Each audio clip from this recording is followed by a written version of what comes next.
hopefully this is the last time we talk about Raul Rosas Jr. before he goes off to the LFA. He lost a unanimous decision to Christian Rodriguez. Now, the UFC's not a place to learn on the job, is it? I mean, we can go into recriminations and blame after. Let's first talk about the fight, because we certainly have some blame to lay at somebody's feet. Yeah. How early did you know this might not work out for young Raul? I'd say about maybe 2 minutes into the first round. When I saw him like aggressively trying to put some choke in, and Christian Rodriguez, he had like the look of like, I'm just taking a Sunday walk. Like, he had a level of calmness of just like, I've been in this position, I know what I'm doing, and just fighting the hands. And when Rosas Jr., he had like a sort of choke, face crank, getting close-ish to being in, and Rodriguez just like, I'll just take that hand and I'm just going to pull it away, and then that choke is not there, and then release a bit of pressure, and I'm just like, okay, and then I'm going to move here, and then it was just. We have to remember, of course, Rosas Jr., he had the full body lock. You really burnt his legs out in a bad way, trying to get that finish, which would never really look that close. No. Joe, for me, start of the fight, you run and shoot, kind of, okay, you might surprise someone. You might. But if you don't set up your shot, I wonder. Then I'm watching very closely on your next shot. Now, ultimately, we did have to really wait for a full shot. I mean, for a takedown. We had to wait for the second round for that. And, we saw the same again, Joe. We saw just naked shots in the middle of the cage against an elite, or a professional MMA fighter, not someone they just hired off the street. Bless your man, who was matched up with Raul last time. It was a bad look for Raul Rosas Jr. He looked so one-dimensional. Yeah. He absolutely gassed, completely lost any sense of pacing. Without landing the takedown, he was exposed on the feet. Yeah. I thought he looked terrible, Joe. Yeah, and the whole argument of he looks all right for an 18-year-old, that doesn't wash. Did he look all right? Did he look? To me, he looked like he was outpowered. Definitely a skill mismatch. Yeah. On the feet as well. On the feet. Like, let's talk about the striking. Rosas Jr.'s striking is terrible. Like, it is terrible. And the thing is that we shouldn't be seeing it.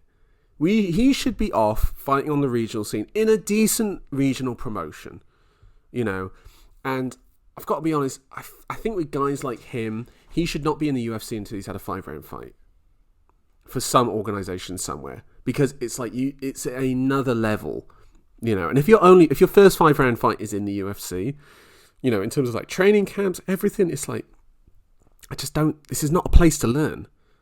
This is not a place, you have to come in with something. And he was very lacking. This is where we've got to really start to lay some blame. Now, are you going to blame the 18-year-old who wants to be a fighter? No, of course not. Who wants to be a star, who's afforded that opportunity? Who said he wants to fight a ranked opponent in his next fight and wants to be a champion before he's 20. All right, he's a young man. He's excited. He's in the big show. He's made it a ridiculous. He's beaten everyone who's been put in front of him. Yeah. I don't blame him. He's being told he could be great. Yeah, I don't blame him. I partly blame the promotion because they know they're not the right promotion for this sort of guy. You know what a good promotion is for him? It'd be LFA, and if you're talking about a major one, it'd be Bellator. Bellator have guys like this who are making their pro debuts, including someone like AJ McKee. He had his pro debut in Bellator, and then 17 fights later, he won the title. They give him appropriate matchup every time. They dip into the regional scene to find the right guy so that he can fight on the prelims, because they know they know he's talented. So, is it the matchmaking? No, because this is their matchmaking. Like, this is what they do. Like, Sage Northcutt had the same issue. Paige Van Sant had the same issue. This is how they matchmake. They're like, okay, here's an easy fight. Okay, you won that. Okay, here's a less easy fight. Can you deal with that? He's going to have to hit the wall at some stage, and taking a loss is not the end of the world. It's just the manner of the loss is a level of... I mean, it should not be on a pay-per-view. Like a pay-per-view main card, that level of fight, no, that should be early prelims. And, you know, it's like, oh, did you see that fight on the early prelims? Nah, I got a unanimous decision. I'm not that bothered. Like, that's a fight that I don't even see.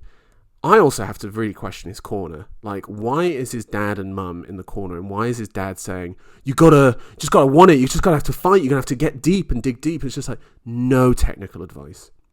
If that's your coach and that's your corner, you ain't making it. And I've heard stories about this guy where it's like Aljamain Sterling's grappling with this guy, and Sterling's going in and he's just like, oh, he's warming up, and Rosas Jr.'s going at 100%, and Rosas Jr.'s like, I got the better of him, and Rosas Jr.'s talking a bit of crap, and Aljamain Sterling's laughing, and then he looks and he sees the dad filming it, and you're just like, what? Like, nah. If he's in the UFC, he's got a little bit of money now, got a bonus last time. Do the thing that Arnold Allen did when he got his first bonuses. He invested. He went to TriStar. He trained with Firas Zahabi. He stretched himself. Okay? But he also wasn't put on a main card, on a pay-per-view, in his second fight in the UFC. What's the appeal? Because he's 18. Yeah. Does this guy give you Prodigy vibes? No. No, but it's easy to say that now. No, even before. No, of course not. I didn't get it, Joe. Of course I didn't get it. But, you know, people started to buy into it. You can't deny he was getting a response. There was a market out there for him. Listen, you know, people knew his name. When John Jones first fought in the UFC, you could kind of see it. There was just something about him. There was something there. When BJ Penn fought for the first time, or he was coming through. When Khamzat Chimaev. I mean, you know, Chimaev was a bit older, but like still.